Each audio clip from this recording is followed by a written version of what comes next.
ప్రత్యేక హోదా ఇక ముగిసినటువంటి అధ్యాయం అని చెప్పి కేంద్ర ప్రభుత్వం ఒకటికి 10 సార్లు చెప్తూ వచ్చింది. మరి ఇలాంటి నేపథ్యంలో ప్రజాశాంతి పార్టీ అధినేత కేఏ పాల్ ఏపీ హైకోర్టుని ఆశ్రయించటం, కోర్టు కూడా కేంద్ర ప్రభుత్వానికి నోటీసులు ఇచ్చింది. మరి ఇది ఏ విధంగా ముందుకు వెళ్ళే అవకాశం ఉంది? మరి ప్రత్యేక హోదా మీద ఏపీకి ఆశలు చిగురించినాయి అని అనుకోవచ్చు. ప్రత్యేక హోదా ముగిసిన అధ్యాయంగా అధికారంలో ఉన్న భారతీయ జనతా పార్టీ అనేక సందర్భాల్లో ప్రస్తావించింది. నిజానికి విభజన చట్టం వేరు, విభజన సందర్భంగా ప్రత్యేక హోదాకి ఇచ్చిన అష్యూరెన్స్ వేరు. విభజన చట్టం అనేది చట్టబద్ధం. విభజన సందర్భంగానే పార్లమెంటు వేదికగా ప్రత్యేక హోదా ఒక పొలిటికల్ అష్యూరెన్స్ ఇచ్చింది. పొలిటికల్ అష్యూరెన్స్ అంటే రాజకీయ హామీ అంటే అదే తక్కువని కాదు. అది ఎక్కడిచ్చారు? పార్లమెంటు వేదికగా ఇచ్చారు. ఏదో పబ్లిక్ మీటింగ్లోనో మాట్లాడినప్పుడు ఇట్లేదు.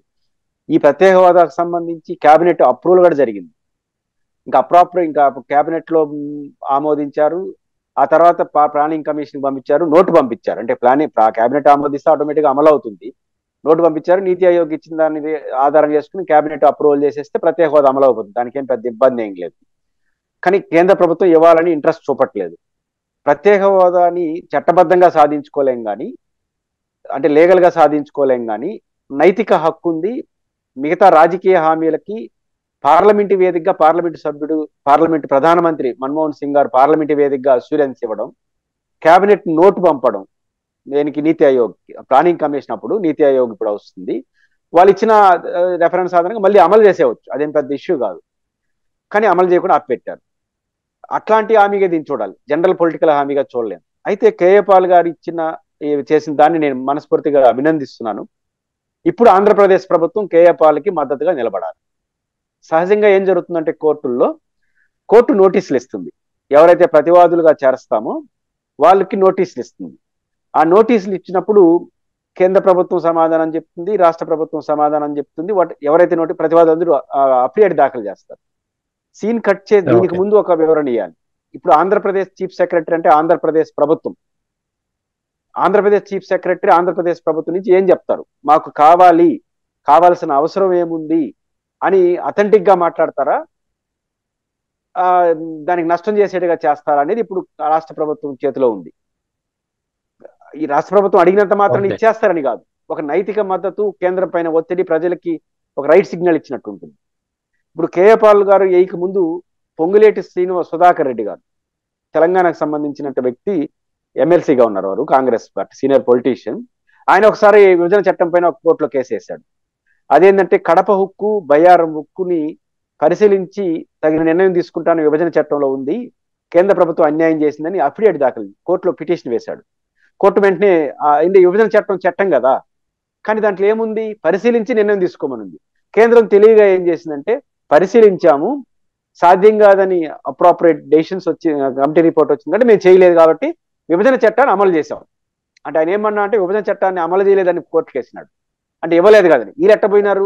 విభజన చట్టాన్ని అమలు చేసినాము, పరిశీలించమని పరిశీలించేసాము, సాధ్యం కాదు కాబట్టి సాధ్యం కాదు. ఆ సందర్భం కూడా తెలుగుదేశం పార్టీ అధికారంలో ఉండి జోక్యం చేసుకోలేదు. నిజానికి ఆ సందర్భంగా ఆంధ్రప్రదేశ్ ప్రభుత్వం ఇన్ప్లీడ్ పిటిషన్ వేసి ఉండాలి. ఏమని? ఇప్పుడు కేంద్ర కేబినెట్ నుంచి పొంగులేటి సుధాకర్ రెడ్డి గారు కోర్టులో పిటిషన్ వేశాడు. కేంద్ర ప్రభుత్వం మేము పరిశీలించాం, అయిపోయిందని చెప్పింది. అప్పుడు ఆంధ్రప్రదేశ్ ప్రభుత్వం ఇన్ప్లీడ్ పిటిషన్ వేసి ఉండి కడపలో స్టీల్ ప్లాంట్ పెట్టే అవకాశం ఉందని వేసి ఉండాలి. ఇక్కడ రాజకీయ పోరాటం ఏం చేశారు? ఆయన సీఎం రమేష్ గారు నిరాహార దీక్ష చేశాడు, కోర్టులో ఇన్ప్లీడ్ పిటిషన్ లేదు. దానివల్ల ఏమైందంటే ఈగిపోయింది. వేసుంటే వెంటనే వచ్చుంటుందని నేను చెప్పను, కానీ కేంద్రం మీద ఒత్తిడి జరిగి ఉంటుంది, అది చేయలేదు. ఆ తప్పు మళ్ళీ చేయొద్దండి. ఇప్పుడు కేఏ పాల్ గారు వేసిన దానిపైన హక్కుగా మనకు లేకపోవచ్చు చట్టబద్ధంగా, కానీ పొలిటికల్ హామీ ఉంది, అది పార్లమెంటు వేదికగా ఉంది. ఆ నైతికతను ఆధారం చేసుకొని ఆ రోజు సుధాకర్ రెడ్డి గారు కేవలం కేంద్ర ప్రభుత్వాన్ని పార్టీని చేసినాడు, రాష్ట్ర ప్రభుత్వాన్ని చేయలే. ఈరోజు కేఎల్ పాల్ చేసింది అద్భుతమైన ప్రయత్నం, అది రాష్ట్ర ప్రభుత్వాన్ని కూడా పార్టీని చేసినాడు. రాష్ట్ర ప్రభుత్వాన్ని పార్టీని చేయడం ఈరోజు తెలుగుదేశం ప్రభుత్వం ఖచ్చితంగా ఒక పిటిషన్ వేయాలి. అయితే వేస్తే ఒక లాభం ఏంటంటే ఇది ఎన్డీఏ ప్రభుత్వం, బీజేపీ మంత్రులు కూడా ఇందులో ఉన్నారు కాబట్టి బీజేపీ జనసేన ముగ్గురు మంత్రులు ఉన్నారు కాబట్టి ఒక నైతికత వస్తుంది. ఇప్పుడు చీఫ్ సెక్రటరీ 2 మార్గాలు అనుసరించావు, 3 మార్గాలు అనుసరించవచ్చు. అవసరం లేదన్నట్టు చేయొచ్చు, లేదా మాకు అవసరం ఉందని ఆ పిటిషన్ పార్టీగా స్పందించవచ్చు, కేంద్ర ప్రభుత్వానికి ఓకే. సహకరించాలనుకుంటే అసలు స్పందించకుండా ఉండొచ్చు. స్పందించాలని రూల్ ఏమన్నా, స్పందించకపోతే వాళ్ళ కోర్టు దగ్గర ఉన్నటువంటి సమాచార ఆధారంగా తీర్పిచ్చేస్తారు. ఇప్పుడు ఎట్లా కేంద్రం స్పందిస్తుంది, ఇది ఎక్కడ విభజన చట్టంలో లేదండి, పార్లమెంట్ వేదికగా హామీ ఇచ్చినప్పటికి కూడా అది చట్టం కాదు, నీతి ఆయోగ్ వద్దని చెప్పేసింది కాబట్టి ఇవ్వలేము అని చెప్పి వాళ్ళు చెప్తారు, అయిపోతుంది అక్కడికి. కానీ రాష్ట్ర ప్రభుత్వం కానీ ఈ సందర్భంగా చీఫ్ సెక్రటరీ గారు ఆనాడున్న కేంద్ర ప్రభుత్వం కేబినెట్ నోటు, మన్మోహన్ సింగ్ గారు అష్యూరెన్స్ ఆన్ పార్లమెంట్, ఇంకా పార్లమెంట్ జస్ట్ హామీ ఇస్తే ఇచ్చేవచ్చు. విభజన చట్టంలో కూడా చాలా హామీలు అమలు కాలేదు, ఇప్పటికీ ఆంధ్రప్రదేశ్ వెనుకబడి ఉంది, రాయలసీమ ఉత్తరాంధ్ర అంటే ఇబ్బందులు ఉన్నాయి. కాబట్టి మాకు ఇస్తే బాగుంటుంది, పునఃపరిశీలి, నీతి ఆయోగ్ చెప్పింది ఏమి వేదాంతం ఏం కాదు, ఎందుకంటే నీతి ఆయోగ్ జనరల్ అడ్వైజ్ చేస్తుంది. చాలా కొన్ని రాష్ట్రాలకి ఇంకా కొన్ని కొనసాగిస్తున్నారు, కొత్తగా ఈకపోయినా ఎక్స్టెండ్ చేస్తున్నారు. కాబట్టి ఎందుకు ఇవ్వకూడదు, ఇస్తే బాగుంటుందని కానీ చీఫ్ సెక్రటరీ వేస్తే కేంద్ర ప్రభుత్వం ఇరుకును పడుతుంది. రెండు రకాల, ఒక రాష్ట్ర ప్రభుత్వం అడగడం ద్వారా ప్రజలకి ఒక మళ్ళీ మాకు కావాలనే కోరిక కలుగుతుంది. రెండో విషయం, బీజేపీతో కూడుకున్న రాష్ట్ర ప్రభుత్వం అయిన వల్ల నైతికత పెరుగుతుంది. అట్లా కాబట్టి దాన్ని అనుసరిస్తే బెటర్. కేఏ పాల్కి మద్దతుగా నిలబడితే రాష్ట్ర ప్రభుత్వం బాగుంటుంది. ఇది ఫస్ట్ పాయింట్. కేఏ పాల్ గారిని అభినందించాలి, ఎందుకంటే రాష్ట్ర ప్రభుత్వాన్ని కూడా ముద్దాయం చేసినాడు ఆయన. ఇప్పుడు రాష్ట్ర ప్రభుత్వం అనివార్యంగా నోట్ చేయాల్సి వస్తుంది. అదే సందర్భంలో రాష్ట్ర ప్రభుత్వం వద్దని నేరుగా చెప్పకపోయినా జోక్యం చేసుకుని పిటిషన్ వేయకపోతే కూడా వద్దని చెప్పినట్టే లెక్క, కేంద్ర ప్రభుత్వాన్ని సహకరించినట్టే. కాబట్టి రాష్ట్ర ప్రభుత్వం కేంద్రాన్ని సహకరిస్తుందా, కేఏ పాల్ గారికి సహకరించడం ద్వారా రాష్ట్ర ప్రజలకు అండగా రాష్ట్ర ప్రభుత్వ మనోభావాలకి ప్రతినిధిగా ఉంటుందనేది చూడాల్సిన అవసరం. సార్, ఒకవేళ రాష్ట్ర ప్రభుత్వం మీరు అన్నట్లు పాజిటివ్ నోట్ లో వెళ్తే ఓకే, ఒకవేళ కేంద్ర ప్రభుత్వానికి సహకరించే ఉద్దేశంతో ఎటువంటి స్పందన ఇవ్వకుండా ఉంటే వాళ్ళు దాన్ని ఇవ్వద్దు అని చెప్పి అంగీకరించినట్లే మీరు అన్నట్టు. అదే చేస్తే రాష్ట్ర చరిత్రలో ప్రజాద్రోహులుగా మిగిలిపోరా పార్టీకి చెందినటువంటి నేతలు? అంటే ద్రోహులు అన్న పదాలు నేను వాడలేను, కానీ ఆంధ్రప్రదేశ్కి నష్టం చేసిన ప్రభుత్వంగా మిగులుతుంది. ఇప్పుడు ఆంధ్రప్రదేశ్ ప్రభుత్వం యాజ్ ఎ పొలిటికల్ పార్టీగా, తెలుగుదేశం పార్టీ ప్రత్యేక హోదాని ఇస్తే కాదనరు, వాళ్ళు ఏమి వద్దని చెప్పరు. వాళ్ళు ఇవ్వలేదు కాబట్టి మేము అడగలేదు అంటున్నారు. వాళ్ళు ఎవరు ఇంకా దాని గురించి ఎందుకు మాట్లాడేదని. ఇప్పుడు మీ మిత్రపక్షం కాబట్టి కావాలని అడిగినారనుకోండి, ఏమవుతుంది, కేంద్రం మీద ఒత్తిడి పెరుగుతుంది. ఇక్కడ ఆంధ్రప్రదేశ్ ప్రభుత్వం దాన్ని లైన్ వచ్చిన అవకాశం ఉపయోగించి చెప్పాలి. చెప్పితే ఏమవుతుందంటే కేంద్ర ప్రభుత్వం ఈకపోవచ్చు, ఇంకొక రూపంలో సహాయం చేస్తుంది. రెండోది, ప్రజల మనోభావాలకి మీరు రిప్రజెంటేట్ అవుతారు. చంద్రబాబు నాయుడు ప్రభుత్వం ఒకటి చెప్పొచ్చు డిప్లొమాటిక్ గా, ఏమని, మేము మిత్రపక్షంగా ఉన్నాం, మేము పెట్టేస్తామని. మరి నితీష్ కుమార్ ఎట్లా అడిగాడు? పార్లమెంటు వేదికగా నితీష్ కుమార్ గారి నాయకత్వంలో, ఆయన కూడా మిత్రపక్షమే కదా, మీకన్నా తక్కువ మంది ఎంపీలు ఉన్నారు ఆయనకి, ఆయన అడిగాడు కదా. ఆయన పార్టీ ఎంపీలు మాకు కావాల్సిందని డిమాండ్ చేశారు కదా లోక్సభలో. వాళ్ళు లోక్సభలో డిమాండ్ చేశారు, అది పెద్ద ఇష్యూగా మారింది. మీరు లోక్సభలో డిమాండ్ చేయకపోవచ్చు, కనీసం రాష్ట్ర హైకోర్టు ఇచ్చిన నోటీస్ ఆధారంగా మాకు కావాలి, కేంద్ర ప్రభుత్వం పునఃపరిశీలించాలి అని అడగడం పెద్ద తప్పు కాదు కదా. కాబట్టి ఖచ్చితంగా అడగాలి. అడగకపోతే ప్రత్యేక హోదా అన్న ప్రజల మనోభావాలకి ప్రతినిధిగా కాకుండా మీ రాజకీయ మిత్రుడుగా ఉన్నటువంటి నరేంద్ర మోడీకి మీరు సహకరించే వ్యక్తిగా మిగిలిపోయి రాష్ట్రానికి అన్యాయం చేసిన చెడ్డ పేరు మీరు తెచ్చుకుంటారు. రేపు ప్రతిపక్షాలు మీరు హైకోర్టులో రికార్డుగా కానీ దొరికిపోతే రేపు జగన్మోహన్ రెడ్డి గారు దానికి ఒక అజెండాగా చేరుస్తాడు, మీరే వద్దన్నారు అని.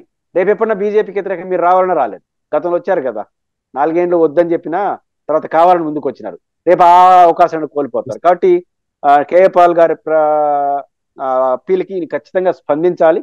స్పందించకపోతే ఖచ్చితంగా రాష్ట్రంలో పొలిటికల్ కూడా నష్టపోతారనేది తెలుగుదేశం పార్టీ గుర్తించాలి. ఓకే. తర్వాత మరొక అంశానికి వెళ్ళినట్లయితే, జగన్మోహన్ రెడ్డి గారు తన పాస్పోర్ట్ ని 5 ఏళ్ల పాటు రెన్యువల్ చేయాలంటూ ఏపీ హైకోర్టును ఆశ్రయించడం జరిగింది. కానీ ప్రజాప్రతినిధుల కోర్టు మాత్రం 1 సంవత్సరం రెన్యువల్ చేయమని చెప్పింది. సో దీని మీద ఆయనకు అనుకూలంగానే తీర్పు వచ్చింది, 5 ఏళ్లు రెన్యూ చేయమని చెప్పింది. కానీ మరొక పక్క ప్రచారం మాత్రం ఆయనకు కోర్టులో భారీగా ఎదురు దెబ్బలు తగిలినట్లుగా వస్తున్నాయి. మరి దీన్ని ఎలా చూడాలి? మొట్టమొదటి ఆంధ్రప్రదేశ్ లో రాజకీయ పార్టీ అన్న తర్వాత ఒక కోర్టు తీర్పు వచ్చినా ఏమొచ్చినా ఒక రాజకీయ పార్టీ వైసీపీకి ఎక్కడ అనుకూలం ఉందో వాళ్ళు మాట్లాడడం, ఏదో ఒక లైన్ లో తన ప్రత్యర్థికి వ్యతిరేకంగా ఉంటే దాన్ని ముందు చూపడం అనేది రాజకీయ పార్టీ లక్ష్యం. అది సహజంగా ఉంటాయి. కానీ పత్రికలు కూడా అదే లక్ష్యాలు అండపుచ్చుకున్నాయి. ఇప్పుడు జగన్మోహన్ రెడ్డి గారిని విభేదించే, జగన్మోహన్ రెడ్డి గారితో ఫైటింగ్ దిగుతున్నటువంటి పత్రికలు ఏం చేసినాయి, వాళ్ళకి కావాల్సిన ఒక లైన్ తీసుకునేసి అదే ప్రధాన లైన్ గా చేసి అసలు విషయాన్ని పక్కకు పెట్టేసి జగన్మోహన్ రెడ్డి గారు షాక్ అన్నట్టుగా రాసేశారు. ఇది తప్పు. అసలు ఏం జరిగింది? జగన్మోహన్ రెడ్డి గారు సిబిఐ కేసుల్లో ఉన్నారు. వారు విదేశాలకు వెళ్ళాలంటే ఖచ్చితంగా కోర్టు పర్మిషన్ తీసుకోవాలి. వారికి పాస్పోర్ట్, ఒక వీసాకి అప్లై చేయాలంటే పాస్పోర్ట్ ఉండాలి. సహజంగా 5 ఏళ్ళు ఇస్తారు. సిబిఐ కోర్టులో పిటిషన్ వేశాడు. పాస్పోర్ట్ 5 ఏళ్ళకి అని చెప్పి వాళ్ళు ఎన్ఓసి ఇచ్చారు. వెళ్ళి రావడానికి అనుమతి కూడా ఇచ్చారు. ఎక్కడికి? ఇంగ్లాండ్కి వెళ్ళి రావడానికి ఒక టైం పెట్టి వచ్చారు. మళ్ళీ మీరు అందుబాటులో సహజంగా చెప్పారు. కానీ ఇక్కడ ప్రజాప్రతినిధుల కోర్టులో నారాయణ గారు గతంలో ఒక కోర్టులో కేసు వేస్తున్నారు, పరువు నష్ట దావా కేసు. ఎవరికి? జగన్మోహన్ రెడ్డి గారి పైన. ఏ కేసు కోర్టులో ఉన్నా దాన్ని ఎన్ఓసి తీసుకోవాలి. జగన్మోహన్ రెడ్డి గారు వేశారు, కానీ ఇంతవరకు ఆయనకి నోటీస్ ఇవ్వలేదు కోర్టు. కేసు కోర్టులో ఉంది కానీ ఇంతవరకు జగన్ గారికి నోటీస్ ఇవ్వలేదు. ఈ పాస్పోర్ట్ ఇష్యూ వచ్చినప్పుడు పాస్పోర్ట్ ఆఫీసర్స్ మీరు పలానా కోర్టులో కూడా మీ కేసు ఉంది, దాని నుంచి కూడా ఎన్ఓసిని సబ్మిట్ చేయండి అని ఇచ్చారు. అందువల్ల ఈయన కోర్టుకి వెళ్ళాడు. వాళ్ళు నోటీస్ ఇస్తే పోలా, వీళ్ళు ఇస్తే పోయినాడు. అప్పుడు కోర్టు ఏం చేసింది? వన్ ఇయర్ ఎన్ఓసి ఇచ్చింది. దీనిపైన ఆయన అప్పీల్కి వెళ్ళాడు. వీళ్ళు ఎన్ఓసి 1 ఇయర్ ఇస్తూ అదనంగా 20,000 రూపాయలు పూచీకత్తు చేయాలి, అదేవిధంగా పిలిచినప్పుడు రావాలి, ఇట్లాంటి, అంటే బెయిల్ ఇస్తే ఎట్లాంటి షరతులు పెడతారో అట్లాంటి షరతులు పెట్టింది. ఈయన వాదన ఏంటంటే ఇంతవరకు మాకు నోటీసే ఇవ్వలేదు, పైపెచ్చు నేను అడిగిన సబ్జెక్ట్ వేరు, వీళ్ళు ఇస్తున్నది వేరు, నోటీస్ ఇవ్వకుండా నేనై కోర్టుకు వస్తే బెయిల్ ఇచ్చినట్టుగా షరతులు పెట్టడం ఏంటనేది ఆయన కోర్టులో అప్పీల్ చేశారు. ఆయన ప్రధాన అప్పీల్ ఏంటంటే 1 ఇయర్ ఇవ్వడం కరెక్ట్ కాదు, సిబిఐ కోర్టు కూడా 5 ఇయర్స్ ఇచ్చినప్పుడు లోకల్ కోర్టు ఈ రకంగా 5 ఇయర్స్ ఇవ్వకుండా చేయడం కరెక్ట్ కాదు, దాన్ని తగిన ఆదేశాలు ఇవ్వమని హైకోర్టుకి వెళ్ళాడు. అంటే 5 ఇయర్స్ ఇవ్వమని. మెయిన్ ఆయన ఉద్దేశం 5 ఏళ్ళు ఇవ్వమని. అదనంగా ఏం చెప్పాడు? బెయిల్ ఇచ్చినట్టుగా షరతులు పెట్టడం, దాన్ని కూడా రిలాక్సేషన్ చేయని అని వెళ్ళాడు. సెకండరీ అనేది ఇంపార్టెంట్ కాదు. ఇప్పుడు హైకోర్టు ఏం చేసింది? 5 ఇయర్స్ ఇవ్వమని చెప్పి ఆదేశించింది. అంటే కోర్టులో జగన్మోహన్ రెడ్డి గారికి ఫేవర్గా వచ్చినట్టే లెక్క. అంటే 5 ఏళ్ళు ఇస్తారు కూడా.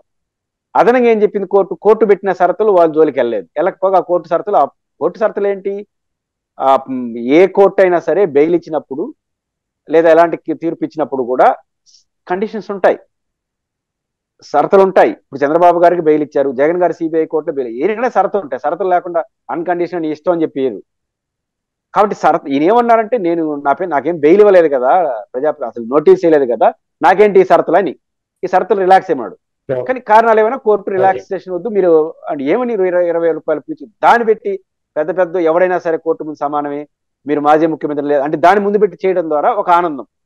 అంటే జగన్మోహన్ రెడ్డి గారికి వ్యతిరేకంగా ఒక వార్త రాసినామని ఒక కేసులో మెయిన్ తీర్పును పక్కన పెట్టేసి దాని కూడా లోపల వేసినారు, ఆ కోర్టులో అసలు విషయం వేసినారు. కానీ హెడ్డింగ్ మాత్రం జగన్మోహన్ రెడ్డి గారు షాక్ అన్నట్టుగా ఆయనకి ఏదో కోర్టు లేదు నువ్వు అందరితో సమానంగా పోవాల్సిందే అది ఇది మాట్లాడు. అంటే తన ఆనందాన్ని అటు తీర్చుకున్నారు. అంటే కోర్టు తీర్పులో అసలు విషయాన్ని చెప్పకుండా కొసరి విషయాలు చెప్పి ఆనందాన్ని తీర్చుకున్నట్టుగా చూడాలి ఆ case. Okay, thank you Purushottam Reddy గారు. ఈ అంశాల మీద మీ విశ్లేషణ అందించినందుకు ధన్యవాదాలు.